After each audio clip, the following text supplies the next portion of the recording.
Well, Kieran, Ghislaine Maxwell stood for her sentencing, but she showed very little emotion. Earlier, as you said, prior to that, she did address the court for the first time, and she said this: "My association with Epstein will permanently," she said, "stain me. It is the biggest regret of my life that I ever met him." She went on to say, addressing the victims who were there beside her, "I'm sorry for the pain you have experienced. I hope my conviction," she said, "and harsh incarceration brings you peace and finality." Well, earlier we heard from some of those victims about the impact of Maxwell's abuse on them.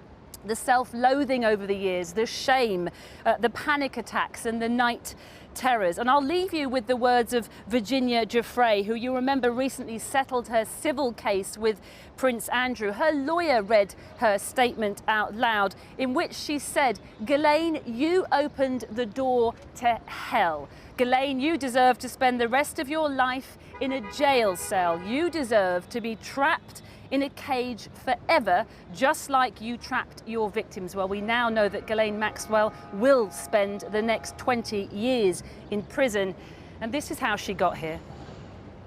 Part of her defence had been to downplay her relationship with the deceased sex offender Jeffrey Epstein.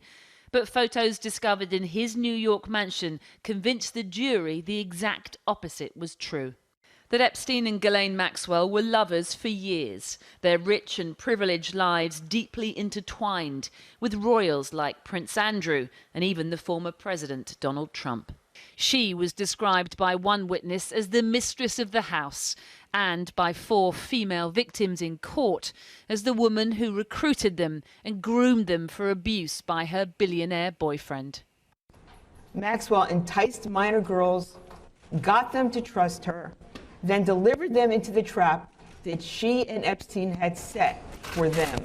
That's what the prosecution argued when they arrested Maxwell in July 2020, that for a decade she facilitated Epstein's crimes by luring young, vulnerable girls, befriending them on shopping sprees, then offering them money to massage Epstein, knowing that he, and sometimes even she, would sexually abuse them.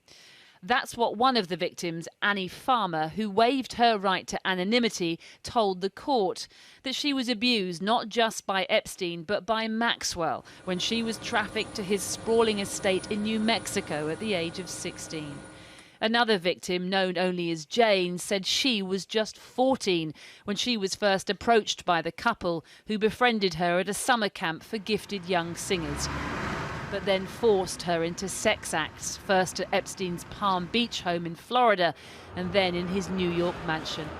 He had a whole network of people who were helping him, and certainly Ghislaine was key to that network. She perfected this scheme where she would initially recruit a girl, and then those girls would recruit more girls. The victims testified that Maxwell had a motherly presence in their lives and lulled them into a false sense of security, and that by undressing in front of them and talking openly about sex, she normalized the abuse.